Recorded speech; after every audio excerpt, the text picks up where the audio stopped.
Bonjour, bienvenue à tous. Aujourd'hui, on va continuer sur les algèbres de Clifford et on va voir plus. Après un petit rappel, on verra un peu plus en détail comment utiliser concrètement ces algèbres pour faire par exemple des rotations, puisque on a vu que cette algèbre contenait à la fois des vecteurs, mais aussi d'autres objets et on va essayer de voir à quoi ça correspond qui puisse être utile.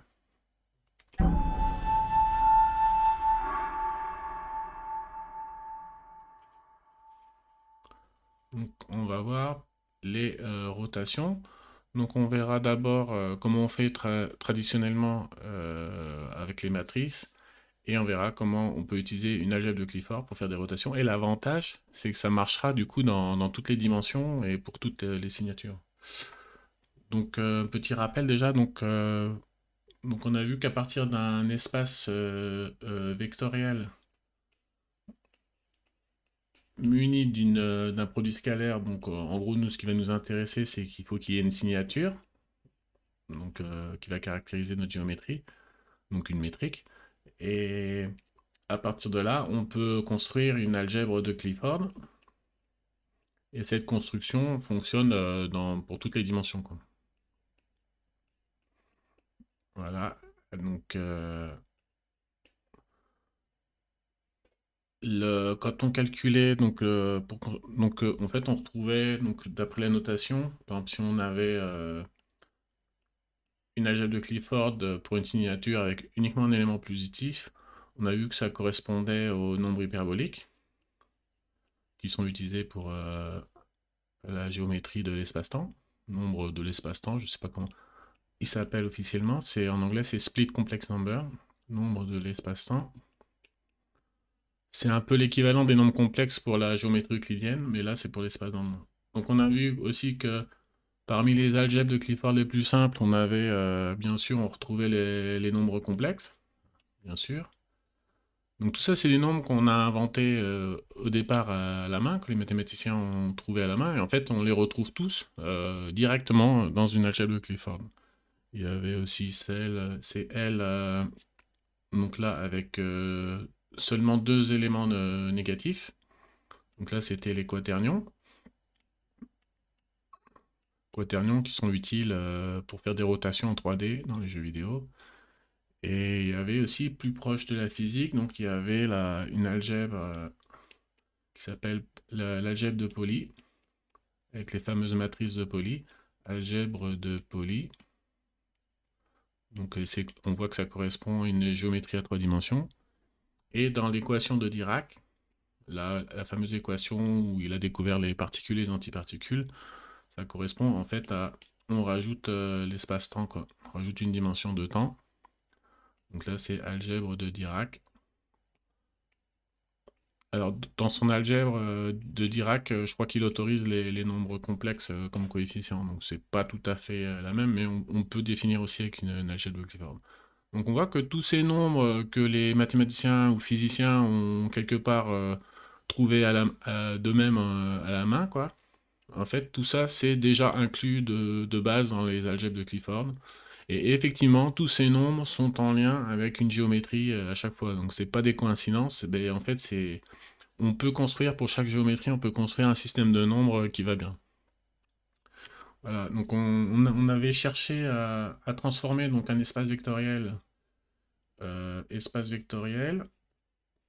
donc qui ne contient que des vecteurs et que l'addition en fait, espace vectoriel, il n'y a que l'addition. Donc on peut mettre en facteur un scalaire, mais en gros les vecteurs ne peuvent que s'additionner. Et nous, ce qu'on voulait, c'était fabriquer des nombres, donc une algèbre,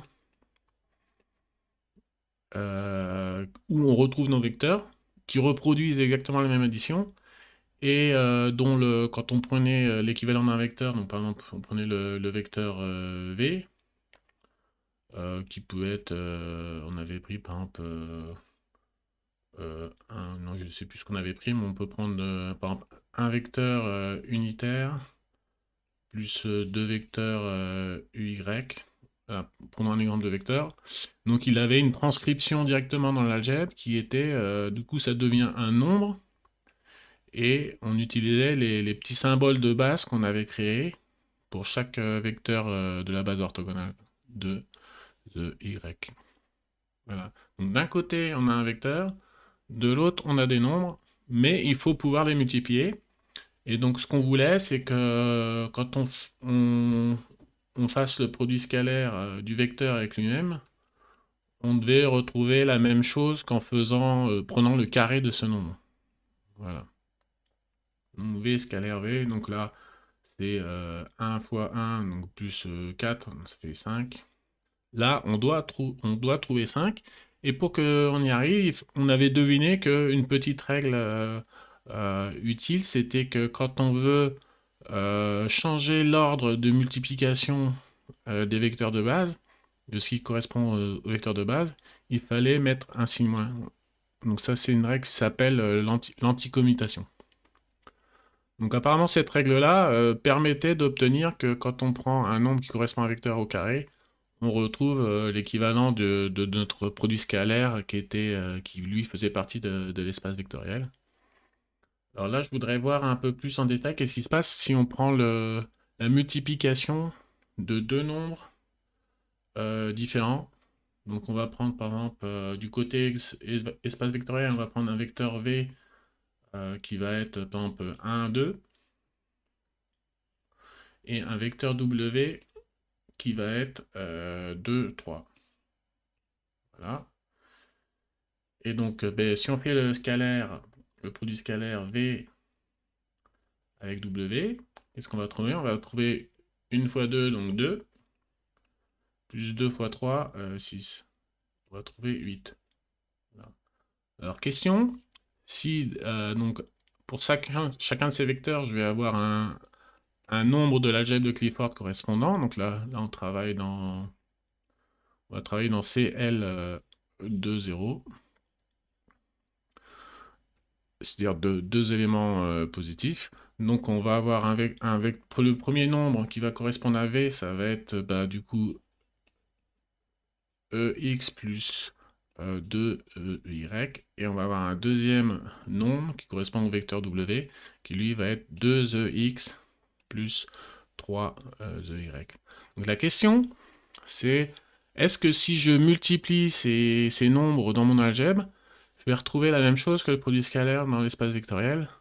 Alors en fait non, ça va pas marcher puisque on a dit que l'ordre dans lequel on effectuait la multiplication était importante. Donc là si je veux multiplier V, W, alors au niveau du produit scalaire, l'ordre n'a pas d'importance, on va trouver pareil, mais nous au niveau de nos nombres, on peut faire soit VW, soit on peut faire WV, et normalement c'est pas pareil, parce qu'on a dit que l'ordre était très important pour la multiplication dans une algèbre de Clifford. Donc on va calculer ce qui se passe, donc on va calculer déjà VW, donc c'est EX plus 2EY pour V, et W c'est 2EX plus 3EY. Donc on développe, donc EX fois 2EX, ça fait 2EX carré, plus EX fois 3EY, donc ça fait 3EX EY, on fait attention à l'ordre, plus 2EY, 2EX, ça fait 4EY EX, plus 2EY fois 3EY, ça fait plus 6EY carré. Donc là, on voit déjà qu'il y aura un problème quand on va vouloir regrouper pour utiliser notre astuce de l'anticommutation. Déjà, ça va pas marcher. Donc là, ça va trouver donc dans CL2, 0, EX carré, ça vaut 1. Donc on fait 2 plus... Et là, on va avoir 3 the xy. Alors, on va prendre EX fois 2x, EX fois 3y. Et en fait, on va... Donc là, on voit qu'on a un problème. Mais on va calculer du coup le produit dans l'autre sens. Et normalement, tout devrait pouvoir simplifier. On va regarder. Donc cette fois-ci, on fait dans l'autre ordre. Voilà. Donc EX plus 2EY, ça c'est ce qui correspond à V. On redéveloppe 2EX fois EX, ça fait donc 2EX carré. Donc là c'est pareil, plus 4 EX EY, plus 3EY EX, plus 3EY 2EY, ça fait 6EY carré. Voilà, et en fait, pour pouvoir se débarrasser des EX, EY, EX, cette fois-ci, on voit que si on additionne par exemple 3 plus 4 et là 4 plus 3, cette fois-ci, on va pouvoir factoriser par le scalaire. Donc en fait, ce qui va être intéressant, c'est de calculer, on va se mettre là, donc VW plus WV, là ça va être sympa. On va avoir donc les deux, donc EX carré, on a dit que ça valait 1, donc là on va avoir 4. 4 ici. Les 6 EY carré, donc ça va faire, voilà,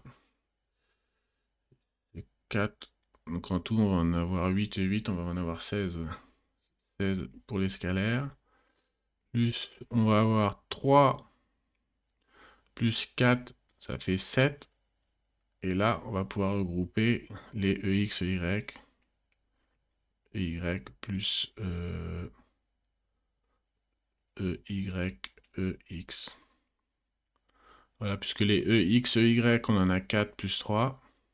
Et les EY, EX, on en a 4 plus 3 aussi. Donc on met le 7 devant.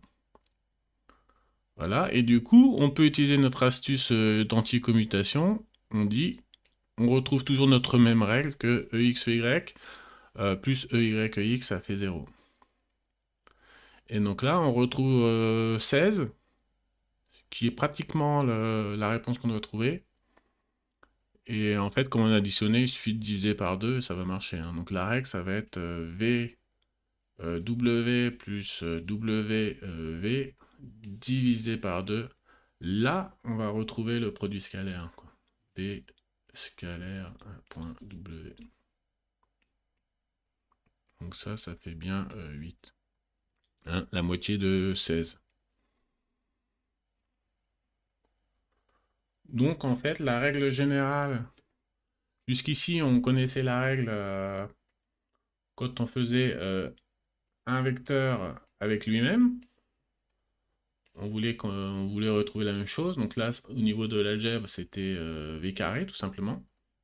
Et quand les vecteurs sont différents, on aurait une règle qui serait, par exemple, VW plus WV est égal, du coup, à 2 fois le produit scalaire de V avec W. Donc ça serait une règle un peu plus générale, mais on a vu que de toute façon, on aboutissait au fait qu'il fallait avoir l'anticommutation. C'était ça qui permettait de construire l'algèbre commutation. Voilà. Mais peut-être cette définition-là, vous la trouverez un peu plus souvent dans la construction des algèbres de Clifford, elle est un peu plus générale que ce qu'on avait vu nous. C'est pour ça que j'avais voulu la faire, quoi. Et du coup, on voit directement apparaître la métrique, puisque la métrique, voilà, la métrique, c'est... Qu'est-ce que c'est la métrique? Ben, c'est une espèce de matrice où on met tous les produits scalaires ensemble. Donc, par exemple, on a... alors, on va prendre UX, les vecteurs de base, UY, UX, UY. Donc, en fait, on va regrouper tous les produits scalaires ensemble, donc ça donne une espèce de matrice. Voilà, j'ai un peu débordé. Donc UI scalaire, donc c'est là qu'on met, sur la diagonale, on met notre signature. U scalaire UX, c'est censé faire 1. Et UY scalaire UY, c'est censé faire 1. Et c'est des vecteurs unitaires. Et comme ils sont orthogonales entre eux, on a UX scalaire UY, ça fait 0. Et UY scalaire UX, qui fait 0, forcément. Voilà. Donc en fait, cette formule-là, elle permet de relier les vecteurs de base, puisqu'on va avoir... alors déjà, si on utilise les mêmes vecteurs, on voit que ça implique notre formule. Si on fait V fois V, c'est-à-dire V carré plus V fois V, on retrouve 2 fois V carré, ça va être 2 fois le scalaire de V avec lui-même. Donc c'est exactement... on peut déduire la formule de cette formule plus générale. Donc la notation, on va dire, par exemple, c'est EI pour I des variables allant jusqu'à la dimension correspondant à notre espace.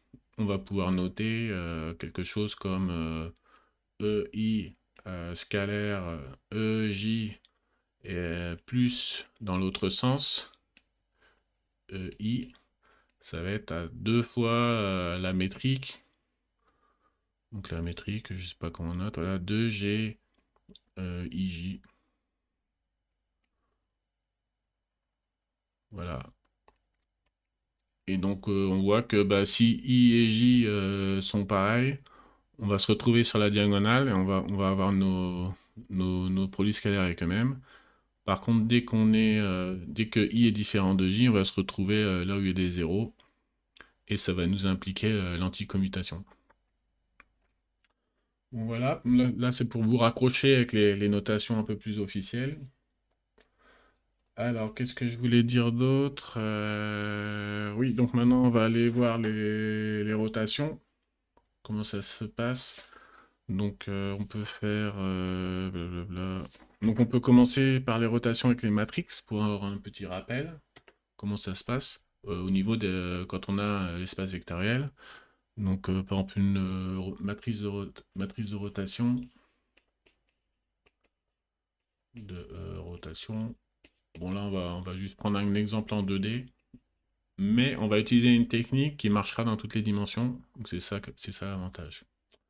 Donc en 2D. Donc la matrice, par exemple, pour une rotation θ, on va avoir la matrice, donc c'est cos θ, alors le sin moins il est là je crois, voilà. Sinus θ, sinus θ, cosinus θ. Donc ça c'est une matrice de rotation. Et si on veut faire une rotation, par exemple, voilà, si on veut faire une rotation de UX, par exemple de pi sur 2, il devrait devenir UY. Donc UX, donc en vecteur colonne, bah, c'est 1, 1, 0. Et la matrice de rotation pour pi sur 2, ça va être cosinus pi sur 2, 0. Et sinus pi sur 2, il va être à 1. Voilà. Et donc quand j'applique la rotation, la matrice de rotation à mon vecteur 1, 0 qui représente UX, on va trouver donc 0 fois 1, 0. Voilà, on va trouver 0 ici. Et 1 fois 1, 1. Et 0 fois 0, on va trouver le vecteur 0, 1 qui correspond bien à UY. Voilà, donc pour un vecteur plus général, on peut écrire cosinus θ moins sinus θ, sinus θ, cosinus θ. Donc notre matrice de rotation que j'applique à un vecteur un peu plus général, on va noter ses coordonnées x, y. Donc là, on va trouver... ouais, on va trouver... On va l'appliquer à UX. C'est-à-dire qu'on va partir de UX. Et cette fois-ci, on va faire une rotation d'un angle quelconque θ. Donc UX c'est 1, 0. Et donc à la fin, une fois qu'on a fait une rotation de UX, on va se retrouver avec juste cosinus θ. et 0. Et là, 1 fois sinus θ et 0 fois cosinus θ, donc ça fait sinus θ. Donc quand on applique la rotation θ au vecteur ux, on va trouver donc cosinus θ ux plus sinus θ uy. Voilà. Voilà traditionnellement comment on fait les rotations en travaillant directement sur les vecteurs. Et maintenant, on va essayer de voir comment on fait ça avec les fameuses algèbres de Clifford. Parce qu'on avait, dans notre algèbre de Clifford, on avait les vecteurs de base, les EX, EY, Z, mais on avait des choses en plus, les EXY, c'était des nouveaux symboles qui apparaissaient. Et donc, on va voir à quoi ça peut servir pour faire des rotations. Voilà.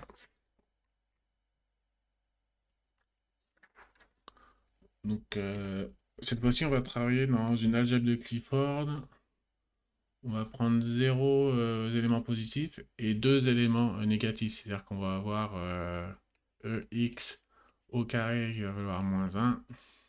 Et on va avoir un deuxième symbole qui lui aussi fait moins 1. Alors pourquoi on ne prend pas l'autre pour une géométrie spatiale? En fait, ça marche aussi, mais ça nous fait toutes les rotations à l'envers. Donc apparemment, ça serait plus les éléments négatifs, ça serait plus pour l'espace, et les éléments positifs, ça serait plus pour les dimensions temporelles, mais bon, ça marcherait dans l'autre sens aussi, quoi. Donc là, bon, celle-là, on a vu que c'était isomorphe au quaternion, mais là, on fait des rotations en 2D, hein, donc faut pas tout mélanger. Rotation en 2D. Donc on n'est pas en train d'utiliser les quaternions pour faire des rotations.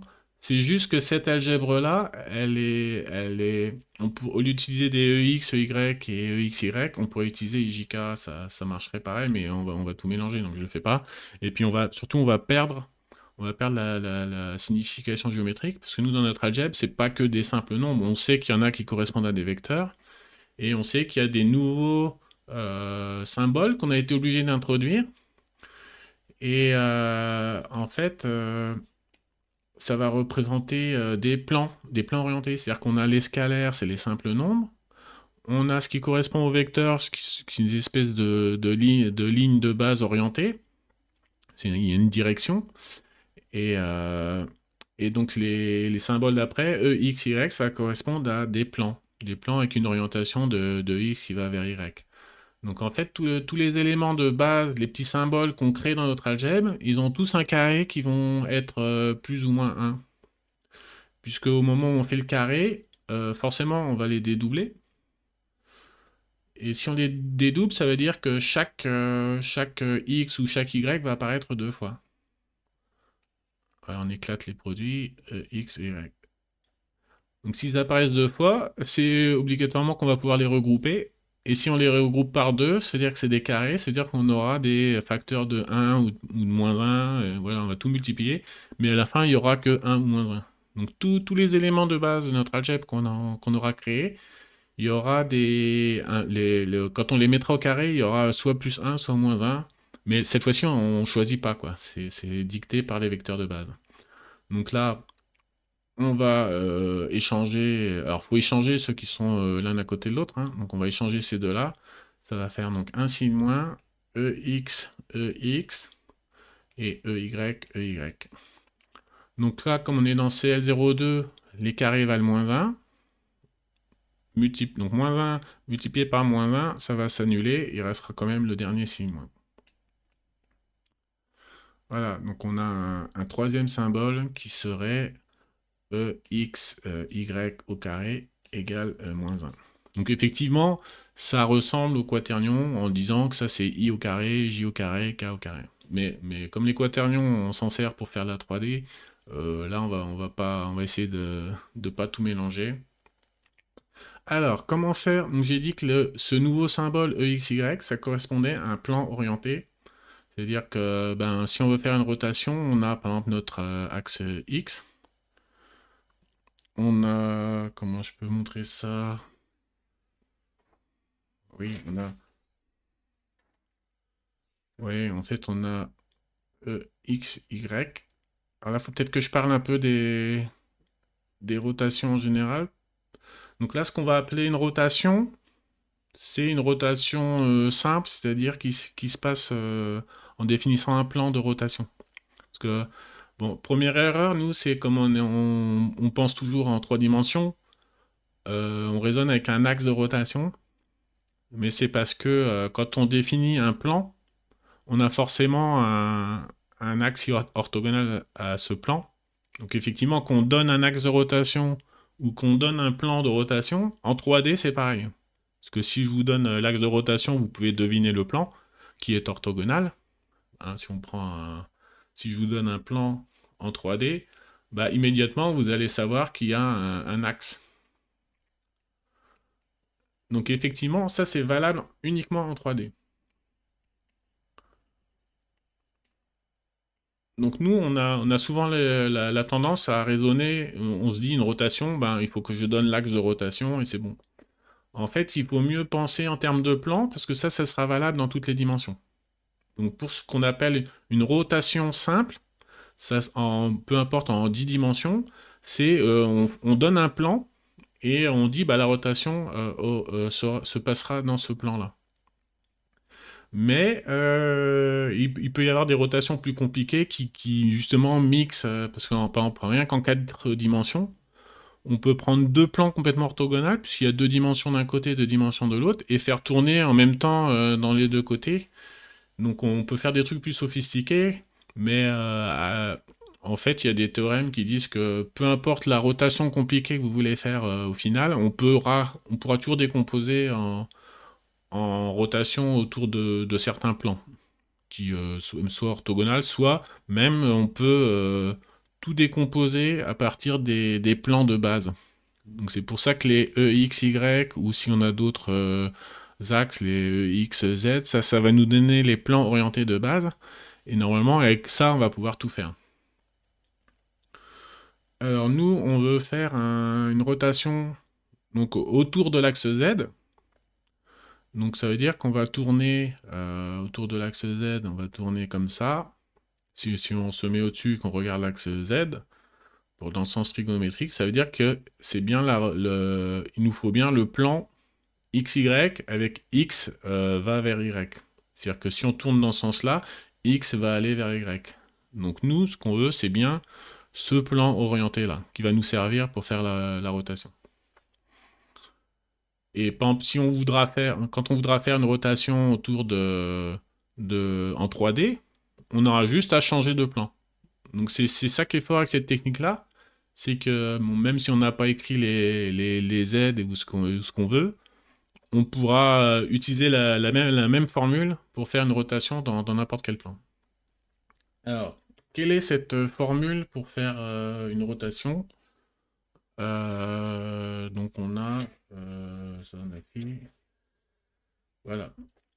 Alors cette fois-ci, on va écrire, donc on va avoir besoin, l'équivalent de la matrice qui faisait la rotation. Cette fois-ci, ça va être un nombre de notre algèbre de Clifford. Donc on prend bien CL 0,2, comme ça la rotation sera dans le bon sens. Et on va prendre cosinus. Alors là, il faut prendre la moitié de l'angle qu'on veut faire, plus sinus, donc θ sur 2. Et le plan de notre rotation bien orienté, c'est-à-dire de x qui va vers y. Voilà, donc ça c'est la formule. Si on prend la notation exponentielle de l'air, peut-être vous avez vu avec les nombres complexes, ça serait noté exponentielle donc du demi-angle et le nombre xy. Donc ça c'est la formule. Et donc ça c'est notre plan orienté et il faut travailler sur le demi-angle. Alors c'est ça qui peut paraître surprenant au début, mais c'est parce que on va voir que les algèbres de Clifford, elles travaillent pas avec les rotations, mais elles travaillent avec le groupe spin en fait. Groupe spin. Spin. Alors le groupe spin, c'est des rotations, mais avec une petite information en plus. Et en fait, ça dédouble toutes les rotations. C'est-à-dire que chaque rotation va être dédoublée. Donc il est 2 fois plus grand, le groupe spin, par rapport au groupe de rotation.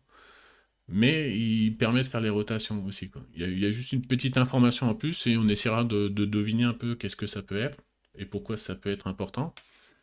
Donc la formule, c'est... Donc là, on a notre nom. Donc c'est ce nombre-là qui va servir. C'est l'équivalent, vous voulez, de notre rotation de l'angle θ. Donc c'est ce nombre-là. Et la formule, c'est si on a un vecteur v et on veut appliquer une rotation de θ, donc ça va être... On va juste faire une multiplication, puisqu'on est dans une algèbre. On va multiplier ce nombre q fois le nombre qui correspond à notre vecteur qui va représenter la position dont du point dont on veut faire la rotation, et l'inverse. Alors, je vais pas expliquer ce que c'était que l'inverse, mais en fait, Q, dans le cas où Q est de ce type-là, c'est-à-dire qu'il est on va avoir que l'inverse, en fait, il faut juste inverser les vecteurs de base. C'est-à-dire qu'au lieu d'avoir EX, Y, on va avoir Y, X. Hein, donc Q-1, ou si vous voulez, vous mettez moins l'angle θ, ça va vous donner l'inverse. Donc quand on met moins dans cosinus, ça ne change pas. Et on va se retrouver avec un moins sinus θ sur 2 EXY. Voilà. Donc, dans ce cas précis, c'est ce qu'on appelle le reverse, mais je n'ai pas expliqué, donc bon, je vous le mets, mais voilà quoi. Et donc, le moins, c'est effectivement, ça revient à ce qu'on a échangé l'ordre entre x et y. Voilà. Alors, on va faire un petit exemple. On va essayer d'appliquer donc la rotation θ. On va l'appliquer à notre vecteur de base EX. Donc, ça va être Q EX Q-1, tout simplement. Donc ça va faire cosinus θ sur 2 plus sinus θ sur 2 EXY. On va multiplier en sandwich EX. Et de l'autre côté, on va mettre la version inverse. Donc cosinus de Q, cosinus θ sur 2, moins sinus θ sur 2 EXY. Donc là, cette formule-là, elle va marcher dans n'importe quelle dimension. Donc voilà, une fois qu'on sait l'utiliser, et après on choisit notre plan de rotation et ça va marcher n'importe quelle dimension, n'importe quelle signature. Il n'y a pas de matrice à connaître ou quoi que ce soit. C'est ça qui est fort. Alors, allons-y. Cosinus θ sur 2 fois x. Donc je fais déjà le premier produit, fois EX, plus sinus θ sur 2. Donc EXY, EX, on fait attention à l'ordre, comme d'habitude. Et il restera à multiplier par le troisième facteur auquel je ne touche pas pour l'instant. Sinus θ sur 2 EXY. Ok, donc là, il faut calculer ce petit produit. Donc qu'est-ce que c'est EX, Y, X.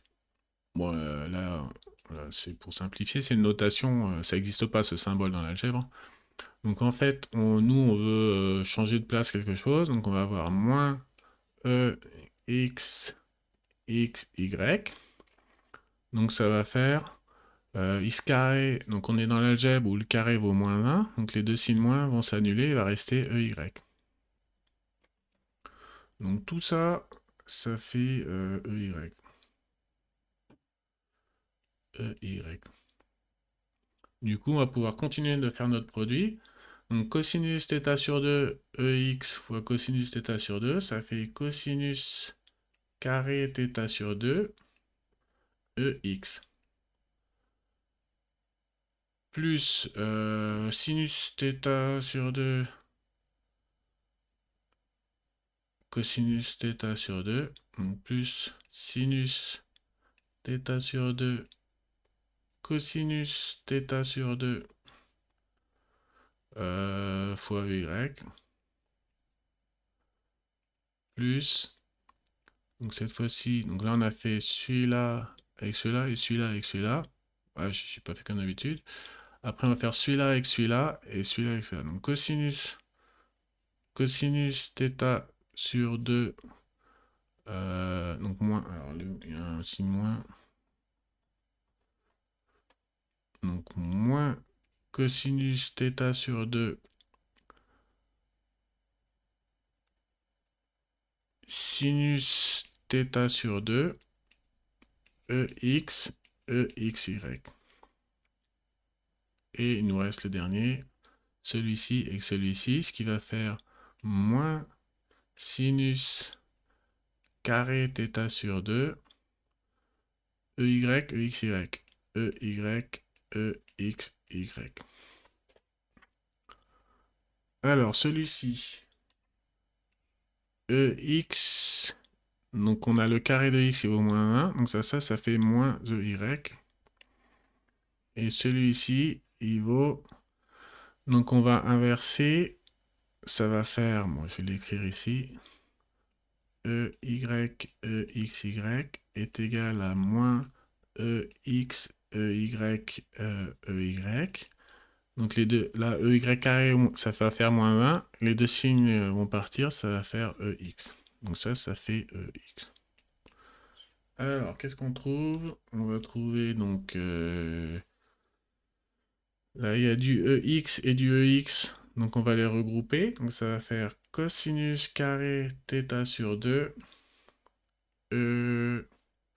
moins sinus carré θ sur 2 EX. Et là, on a du Y, donc les signes moins vont s'annuler. Donc on va avoir plus... Alors, on va avoir 2 fois cos θ sur 2. Donc 2 fois cos θ sur 2 sinus θ sur 2 EY. Et donc ça fait... Alors, il faut connaître les formules, mais normalement, on doit retrouver la même chose. Donc ça va faire cosinus θ EX plus sinus, ça doit faire sinus θ EY. Donc là, on a un nombre qui correspond au vecteur une fois la rotation appliquée. C'est-à-dire qu'on était parti de notre vecteur de base EX, dont le nombre est EX. On fait notre rotation avec le petit nombre magique qu'on a construit pour faire une rotation dans le plan XY. Et on trouve bien que le vecteur final, c'est un nombre du coup qui va être associé à cosinus θ, sinus θ. Voilà, donc ça marche. Alors, oui, on peut, oui. Alors, je peux vous montrer, on peut vérifier les formules, ça prend pas longtemps. Donc, si on utilise la notation de l'air pour les nombres complexes, on a EIθ, c'était égal à EIθ sur 2, 2 fois EIθ sur 2. Donc on a cosinus θ sur 2 plus I sinus θ sur 2 multiplié par la même chose. Cosinus θ sur 2 plus I sinus θ sur 2. Donc là, je suis dans les nombres complexes. C'est juste pour retrouver la petite formule de trigonométrie. Comme ça, on n'est pas obligé de la connaître par cœur. Donc là, en multipliant les nombres complexes, on va avoir cos carré θ sur 2 plus I I cosinus θ sur 2, sinus θ sur 2. Vous utilisez les identités remarquables. Plus I cosinus θ sur 2, sinus θ sur 2. Plus ce dernier, I carré, ça fait moins 1, donc moins sinus carré θ sur 2. Donc on retrouve effectivement cos carré θ sur 2 moins sinus carré θ sur 2 pour la partie réelle, plus I fois la partie, c'est donc 2 fois cosinus θ sur 2, sinus θ sur 2. Donc ça, c'est censé être égal à cosinus θ plus I sinus θ. Donc on voit que la partie réelle, ça correspond bien à cosinus θ, et la partie imaginaire, ça correspond bien à sinus θ. Donc ça, c'était pour... parce qu'on a utilisé ces formules de trigonométrie pour convertir le résultat final sans l'angle double. Voilà, donc apparemment cette formule, elle marche pour les nombres en deux dimensions. Par contre, il y a cette histoire de angle double. Angle de demi-angle. Alors ça, ça touche ce qu'on appelle le groupe de spin, c'est-à-dire qu'on a les rotations. Quand on fait une rotation, par exemple, si je prends... qu'est-ce que je peux prendre je vais prendre une... Je vais prendre une tortue, ou une voiture, ou un avion, on verra mieux. Voilà, quand on a un avion, voilà, imaginons que cet avion, bon, il n'est pas droit, donc il est ici, et on veut le tourner à la verticale. Voilà. Donc la rotation nous fait passer un objet, là donc je fais une rotation d'angle pi sur 2. Donc ça, il était aligné avec UX.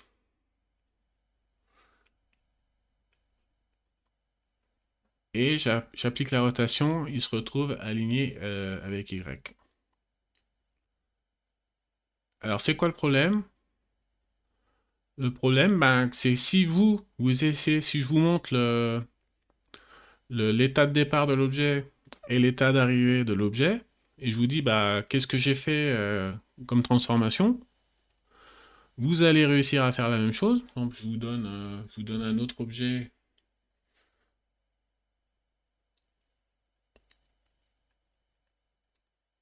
Je vous donne un autre objet et je vous demande de faire la même chose. En fait, le problème, c'est que la question, c'est est-ce que vous allez faire comme ça, qui donnerait le bon résultat pour la rotation, ou est-ce que vous allez faire comme ça, un peu plus long, mais on aboutit au même résultat. Et en fait, dans la vraie vie, quand je vous dis de faire une rotation, vous allez devoir choisir dans quel sens vous allez le faire. Soit vous partez comme ça, soit vous faites le tour par l'autre côté. En fait, il y a deux choix possibles. Si vous voulez faire concrètement la rotation petit à petit, ben, il y a une espèce d'ambiguïté naturelle. Si je vous donne uniquement la rotation, c'est-à-dire l'état final, vous, quand vous voulez faire, vous allez choisir, même inconsciemment, vous allez choisir, ben, je vais partir dans ce sens-là. Donc là, on se dit, tout le monde, on réfléchit pas, parce qu'on se dit, bah, je vais prendre le plus court chemin, celui-là. Mais en fait, pourquoi pas prendre l'autre chemin? Ça serait pareil, quoi. Et en fait, pourquoi pas? Ben, c'est justement si je vous dis, si je pars de cet avion-là et je vous dis d'arriver comme ça, ah, là, les deux côtés sont possibles. Hein, donc si moi je vous dis, vas-y, voilà votre voiture, faites la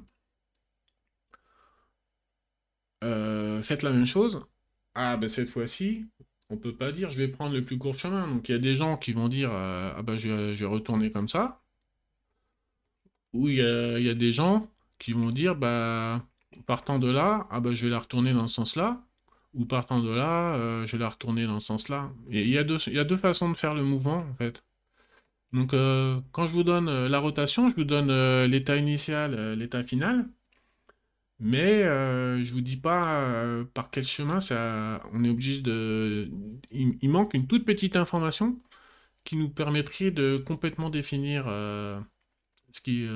comment faire le mouvement en fait. Donc la rotation, ça indique l'état final, si vous voulez. Ça nous permet de reproduire la transformation, mais on s'aperçoit que si on veut le faire physiquement, si vous devez programmer le bras d'un robot ou si vous voulez faire de l'animation en 3D, à chaque fois vous allez vous dire mais il manque un truc, c'est pas possible puisque je le fais dans quel sens? Dans ce sens-là, dans ce sens-là et par exemple si vous voulez animer le bras d'un personnage, ben si vous partez dans un sens ou dans un autre, le bras va apparaître tordu ou pas. Donc rotation. Alors je sais pas comment expliquer ça, hein. Donc bon tout ce qui est spin. C'est pas facile à expliquer, mais je vais essayer. Donc, je vais donner au moins une intuition. En rotation, il manque une petite information. Mais toute petite, hein, c'est un sens ou un autre, quoi. Donc, c'est un bit d'information qu'on manque, une petite information.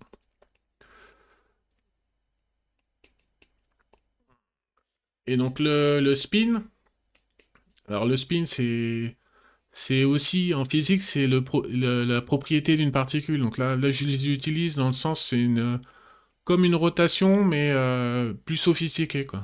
Oui, qui contiendrait la petite information qui manque. Donc ça serait plus, je sais pas comment expliquer, le mouvement correspondant, quoi. Mouvement correspondant.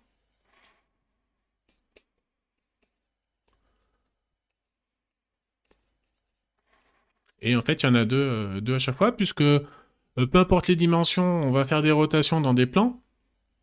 Donc, à chaque fois, il y aura toujours le même problème. Ah oui, mais dans quel sens j'atteins la position finale de ma rotation, en fait. Ok, bon, ça c'était pour les explications. Après, sur ce sujet-là, j'essaierai de faire une vidéo où on essaiera de mieux comprendre de ce qui se passe. Mais là, c'était pour expliquer pourquoi on a cette histoire d'angle double et aussi qu'est-ce que ça représente ce fameux nombre Q. Donc, on a dit Q c'était cosinus θ sur 2 plus sinus θ sur 2 EXY. Donc, si on représente un peu sur une espèce de cercle tous les nombres Q possibles, donc là, on aurait ce qui correspond à 1, le nombre Q égale 1. Donc là, c'est Q égale 1. Donc là, j'essaye de dessiner un peu tous les nombres possibles, puis ça va être tous nos objets qui vont permettre de faire des rotations. Donc là, si je note, donc apparemment, il faut deux nombres, et dont comme un vecteur unitaire, en fait, donc c'est comme si chaque nombre Q était positionné quelque part. Là. Donc là, on va avoir Q égale moins 1. Donc là, ça serait une espèce de axe EXY, et ça serait la partie scalaire, quoi. Et là, on aurait... donc là, on aurait Q égale moins EXY. Hein, je fais comme si c'était un vecteur, j'essaye de dessiner tous les nombres Q possibles. Et en fait, qu'est-ce que ça va faire à chaque fois? On va regarder. Donc on va avoir... Donc ici, le nombre, ça fait rien du tout. Q égale 1. Si je multiplie par 1, ça va faire rien du tout. Là-haut, donc ça, ce qui correspond à un angle de pi sur 2. Mais comme c'est la moitié, en fait, ça va faire une rotation d'angle pi. En fait, donc notre objet, comment je pourrais noter ça? Je vais reprendre l'avion. Donc là, l'avion, au départ, il est comme ça. Là, arrivé ici, il est complètement retourné. Ouais, voilà. Et pour Q égale moins 1, alors comme la formule, ça va être Q EX Q moins 1, si je Q égale moins 1, ça va faire... les signes moins, ils seront des deux côtés, donc ils vont se simplifier. Donc en fait, Q qui correspond à Q égale moins 1, on va être revenu. C'est comme si on n'avait rien fait en fait. C'est comme le si on n'avait rien fait, puisque comme on prend le vecteur en sandwich avec Q d'un côté et Q moins 1 de l'autre, même si je change le signe de Q, ils vont s'annuler l'un l'autre, quoi. Donc on va retrouver la même position en fait. Voilà. Et ici. Ici, on va avoir. Voilà. Là, on va se retourner ici.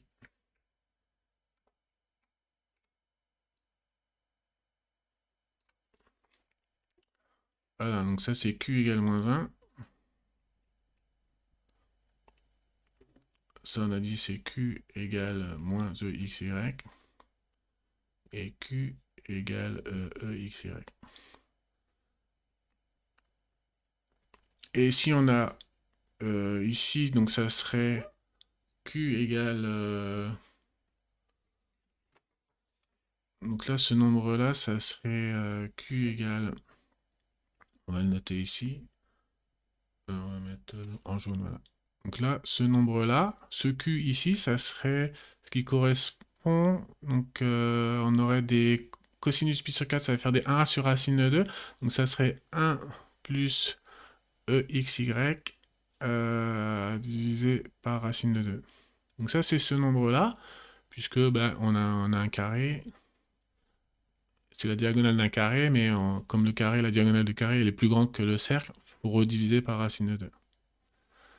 Donc là, c'est un angle de pi sur 4, donc ça va correspondre à une rotation sur le vecteur final de 2 fois l'angle, c'est-à-dire pi sur 4, donc pi sur 2.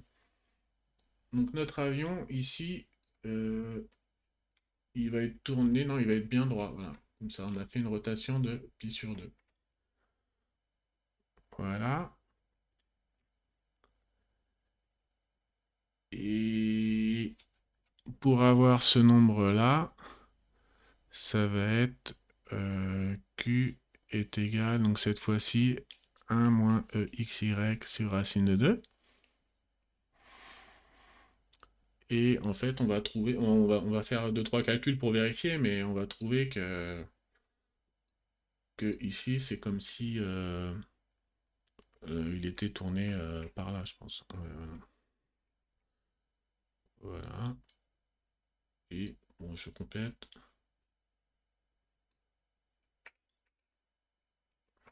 Hop. Et le dernier, ici.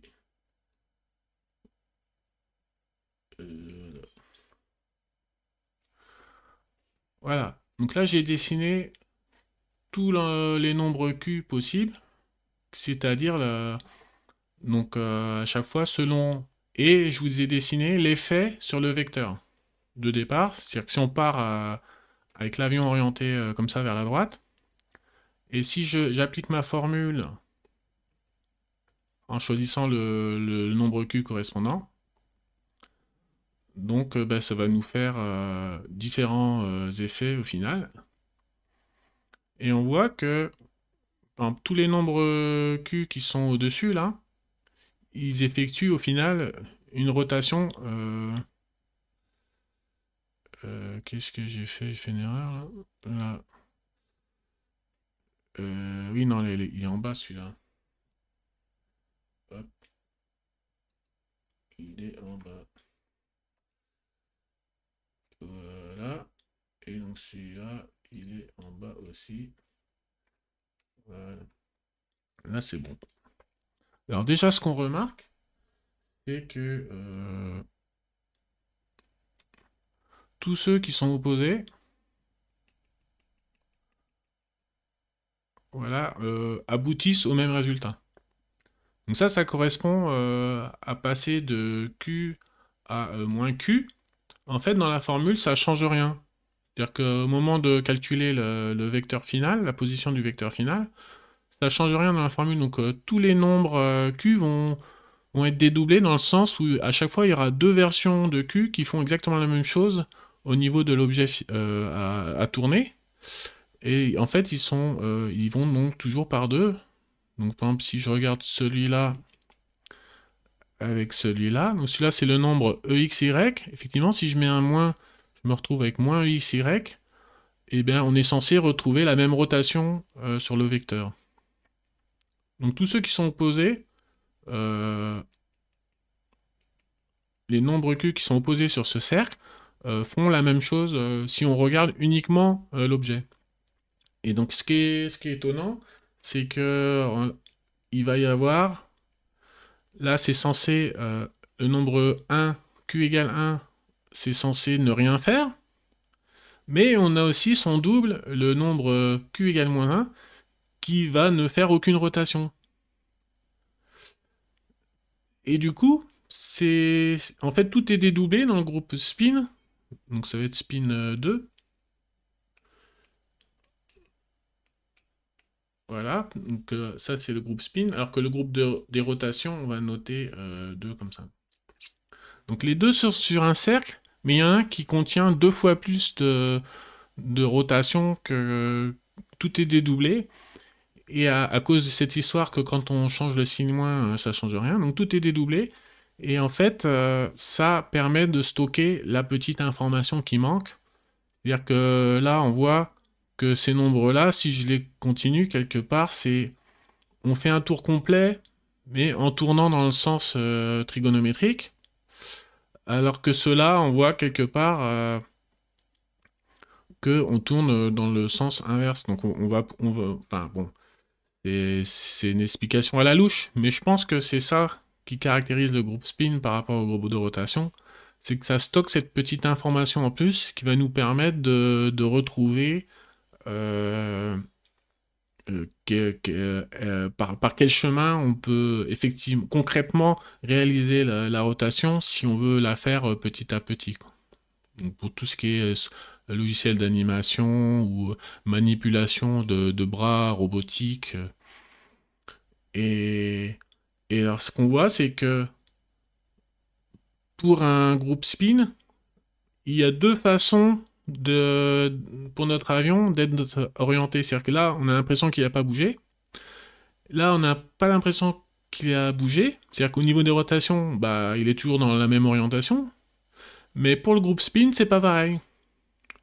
Donc, toute la difficulté, c'est que bah, quand on regarde l'objet, la façon dont il a été tourné, on peut pas deviner quel spin on a fait, quel spin on a appliqué. On peut deviner quelle rotation on a fait. Bah là, c'est la rotation, bah, on n'a pas bougé. Mais il se peut que si on veut savoir avec quel spin on a agi pour arriver dans cette position-là, bah, simplement en regardant la position initiale et la position finale, on peut pas deviner. C'est-à-dire qu'il y a toujours cette petite information qui nous manque, puisque pour le groupe spin, quand on s'est retourné une fois, on n'est pas revenu vraiment à la position de départ. Il faudrait continuer de tourner encore une deuxième fois pour vraiment revenir à la position de départ. Et on se dit, puisqu'on ne voit pas le résultat final sur l'objet, que notre avion qui soit à droite comme ça ou à droite comme ça avec cette petite information secrète, on se dit, quel intérêt de... Puisque de toute façon on ne voit pas le résultat sur l'objet final, et ben pas de bol, en physique des particules, on a trouvé des objets qui, effectivement, quand on fait un tour complet sur eux-mêmes, et ben ils ne reviennent pas exactement dans leur état initial, c'est par exemple les électrons. Donc on s'est rendu compte que dans la nature, effectivement, il y avait des objets qui obéissent au groupe spin, c'est-à-dire que si vous les retournez, faites un tour complet sur eux-mêmes, ils sont pas redevenus exactement comme ils étaient avant. Il faut refaire encore un deuxième tour sur eux-mêmes pour qu'ils soient revenus vraiment dans l'état de départ. Donc le groupe spin, c'est pas juste une astuce mathématique, si vous voulez. Il y a vraiment des objets dans la nature qui, effectivement, quand on leur fait faire un tour sur eux-mêmes, ne redeviennent pas complètement... C'est-à-dire qu'eux contiennent cette petite information manquante, alors que quand on regarde, nous, les objets et qu'on les tourne dans la vraie vie, ben, une fois qu'on a tourné l'objet, on a perdu cette petite information de savoir dans quel sens on a tourné pour arriver là. Alors, j'aimerais bien vérifier, parce que là, pour l'instant, je vous ai dessiné le résultat. Je voudrais bien vérifier un calcul. Par exemple, on peut prendre. Je voudrais montrer. On peut prendre celui-là. On va essayer de faire celui-là. Donc, on a. euh, donc, on va prendre Q est égal à 1 moins EXY sur racine de 2. Donc, c'est censé. Donc, c'est ce nombre qui est là, Q. Donc c'est censé, j'ai dit, c'est censé nous faire tourner l'avion sur le côté. Donc c'est, par exemple, s'il est là, l'avion, il devrait arriver ici. Donc effectivement, on a inversé x et y, donc on a inversé l'orientation du plan. Donc au lieu qu'il tourne, au lieu de faire une rotation qui va tourner dans ce plan comme ça, déjà on voit qu'on choisit l'autre sens d'orientation, donc d'où la flèche. Après, comme on prend le demi-angle, on se retrouve avec des racines de 2. Donc je vais appliquer ma formule sur EX. Donc Q, EX, Q-1 est égal donc, à 1 moins EXY racine de 2, EX, et l'inverse de Q, donc cette fois-ci, on va changer le signe, EXY sur racine de 2. Donc c'est pour ça que l'ordre est important dans cette algèbre de Clifford quand on fait une multiplication, parce qu'il y a des objets qui font des rotations. Et les rotations, ben, l'ordre dans lequel on fait les rotations va changer. Donc, enfin, comme ça marche dans d'autres dimensions, il faut que ça marche dans toutes les dimensions. Donc c'est normal qu'on ait une multiplication dont l'ordre soit important. Donc les racines de 2, on va les mettre devant. Hop, 1 demi. Alors, une fois EX moins EXY EX. Et il faudra multiplier encore par 1 plus EXY. Donc ça fait donc 1 demi. Alors, celui-ci, il fait quoi? Donc, j'échange de place le Y et le X. Ça va me donner 1 EX carré qui vaut moins 1, qui va annuler le signe moins. Il va rester le Y. Donc ça fait EX plus EY.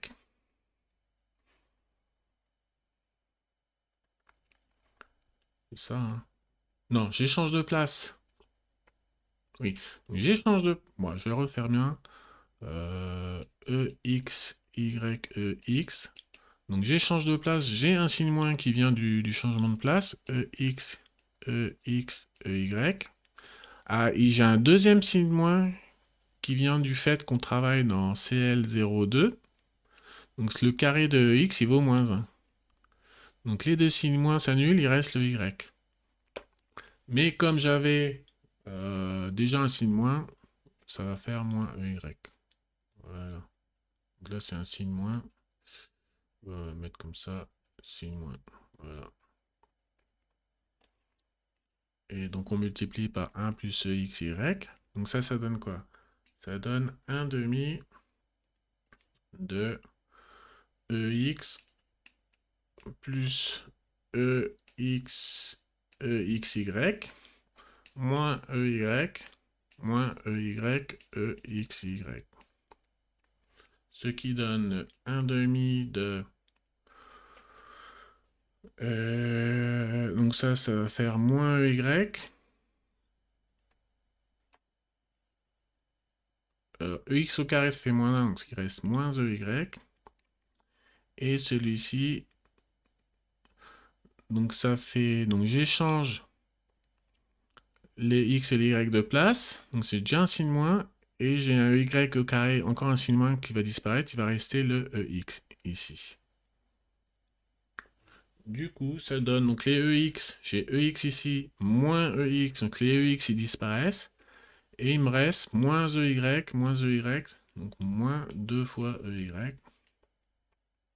ce qui simplifie avec l'1,5, et il reste moins ey. Donc on retrouve bien que en partant de ex, on se retrouve à moins ey. Donc en utilisant ce nombre-là, on a fait une rotation de l'avion qui se retrouve la tête en bas. Hein, donc on a utilisé celui-ci.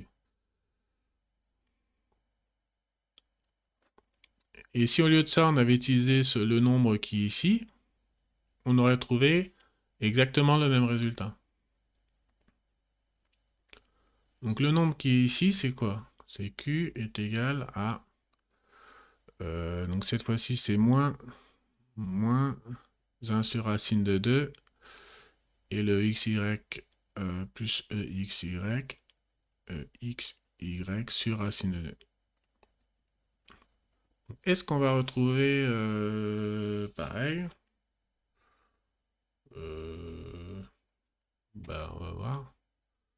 Donc cette fois-ci, on prend Q est égal à moins 1 plus exy sur racine de 2. Donc là, je représente l'ensemble des Q. Donc on veut ce nombre-là. Donc effectivement, moins 1 sur racine de 2 pour le cosinus et 1 sur racine de 2 pour le sinus. C'est bon. Donc ça, c'est Q. Et quand je fais mon petit calcul, alors ça fait moins 1 plus exy sur racine de 2 fois ex fois moins 1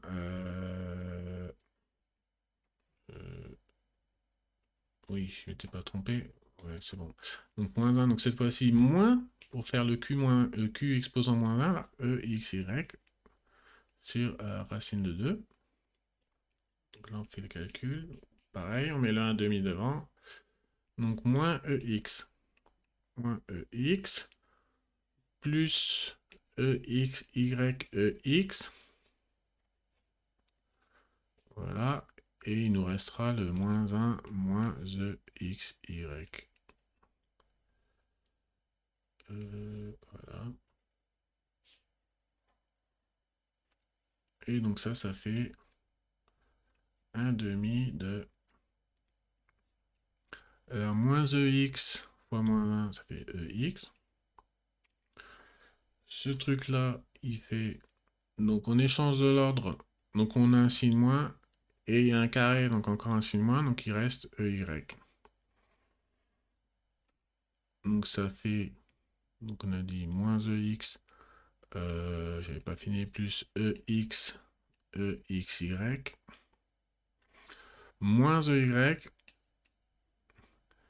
et moins exy. Voilà. Alors celui-là, il fait combien? X carré, donc il fait moins ey, et celui-là, il fait... Donc j'échange l'ordre, et j'ai un carré, donc il reste ex. Donc c'est qui donne 1,5 de... Donc les ex, ils s'annulent, j'ai ex moins ex, et je me retrouve avec moins 2 ey, ce qui fait moins ey. Donc ce Q-là, on trouve exactement le même résultat, c'est qu'en partant de ex, on se retrouve à moins ey. Donc ça, c'est dans l'espace vectoriel. Voilà. Donc on trouve bien la même... qu'on prenne ce nombre-là ou ce nombre-là, qui sont opposés. En fait, on a pris ces deux-là. Donc ils sont opposés. Sur le cercle qui représente tous les Q possibles, en fait, ça revient à faire une rotation sur l'objet de... il était à la tête à droite, il se retrouve avec la tête en bas dans les deux cas. Donc on voit bien qu'à chaque fois, il y a deux nombres possibles. Pour effectuer la même rotation, il y a deux nombres Q qui correspondent au groupe spin possible. Et ça revient à mettre un signe moins. En fait, là, on a juste mis -1 plus EXY. Donc tout est dédoublé. Et donc dans l'algèbre de Clifford, ça nous fait on trouve directement le groupe spin, et du coup on va le retrouver dans toutes les dimensions. On va pouvoir faire les rotations en utilisant le groupe spin. On va avoir des nombres dans notre algèbre de Clifford qui vont nous correspondre au groupe spin. Après, ce qui est difficile, je vous dis, c'est de trouver ce que sont les spinners, c'est-à-dire que c'est des objets de la vie courante. Alors bon, en physique, c'est les électrons, mais voilà, dans la vie courante, est-ce qu'on peut trouver des objets qui, eux, se rappellent de la façon dont on les a tournés? C'est ça qu'on a du mal à se représenter, quoi. S'il n'y avait pas les mathématiques pour nous dire, on ne saurait pas. D'ailleurs, c'était une grande surprise de découvrir les spinners, parce que justement, nous, dans notre vie courante, on voit pas trop à quoi ça correspond. Bon, bah, je crois qu'on a déjà vu pas mal de choses. Donc, oui, pour les rotations. Ah oui, alors un dernier truc. Bon, je sais pas si on peut faire les rotations en 3D ou on fait. Bon, allez, rotation en 3D. En fait, c'est la même formule. Il faut juste choisir le plan, quoi, en fait. Rotation 3D, par exemple. Donc, cette fois-ci, on va avoir. Là, on va pareil, on va travailler dans CL03. Donc, on va avoir un EX, un EY, un EZ. Et on va avoir des trucs en plus qui correspondent aux différents plans de base orientés. EXZ et EYZ. Et on a un troisième truc qui s'appelle le pseudo-scalaire EXYZ qui correspondrait du coup à un espèce de volume. Voilà. Et donc là, on a les nombres scalaires. Donc là, il y en a 3, 3, et là 1, et là, il y en a 1. Donc un nombre dans cette algèbre, il est gigantesque, hein, puisqu'on a 6, 7, 8, on a 8 dimensions. 8 dimensions, c'est-à-dire qu'un nombre dans cette algèbre-là, ça peut être un assemblage de tous ces petits briques, tous ces petits éléments de base. On peut avoir par exemple 5 plus 2EX, plus 3EXZ, plus 10 EXYZ. Donc au plus, on n'aura que 8 éléments maximum, puisqu'il n'y a que 8 éléments de base, mais on peut avoir un assemblage complet de tous ces éléments. Ça, c'est un nombre dans notre algèbre. Et ça, c'est un nombre, c'est-à-dire qu'on peut le multiplier par un autre nombre aussi grand, on peut le mettre au carré, voilà, on peut prendre l'inverse, comme on a vu, mais même si j'ai pas expliqué comment on faisait exactement. Et en fait, ça, c'est en partant d'un espace vectoriel de 3 dimensions. 3 dimensions, n égale 3, on se retrouve avec une algèbre de Clifford de dimension 8. C'est ça. Et en fait, la formule, c'est quand on a n vecteurs, on se retrouve avec une algèbre de dimension 2 puissance n. Donc là, 2 puissance 3, ça fait 8. Ça marche. Pour l'espace-temps, on avait l'algèbre de Clifford 1, 3.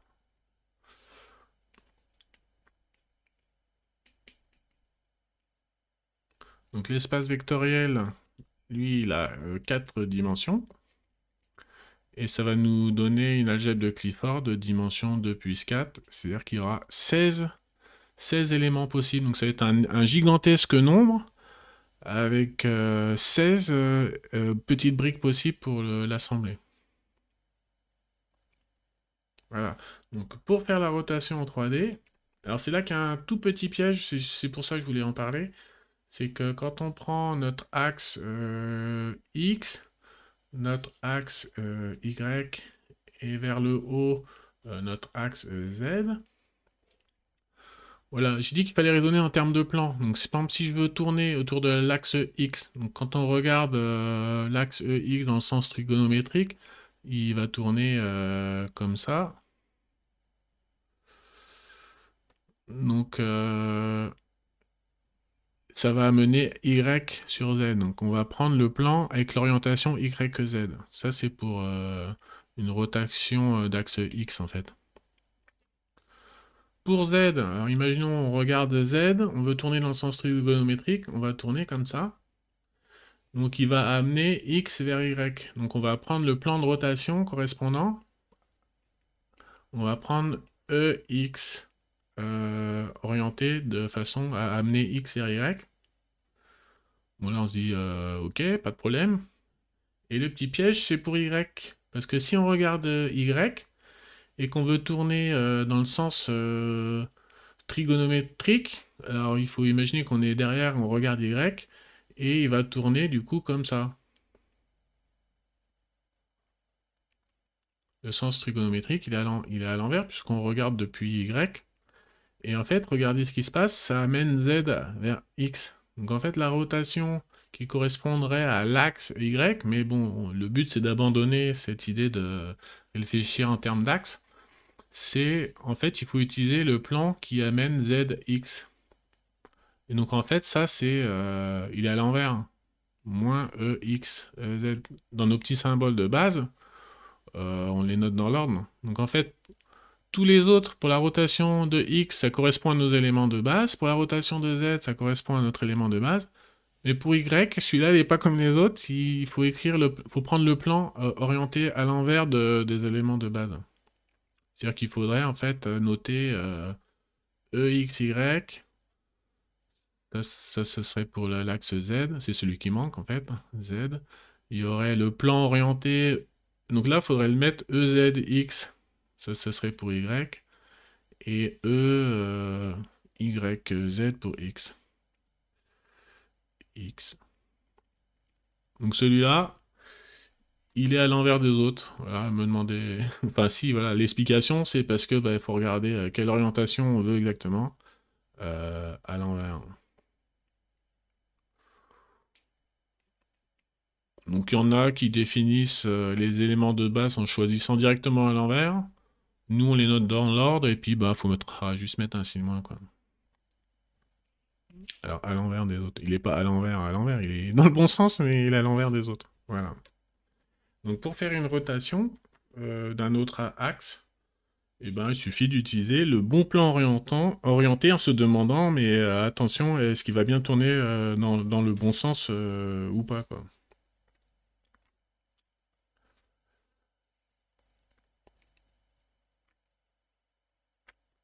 Voilà. Donc peut-être je ferai une autre vidéo sur les rotations, mais cette fois-ci en 3D. Et j'aimerais bien comparer avec les quaternions aussi. Voilà. Merci d'avoir écouté, puis la prochaine fois.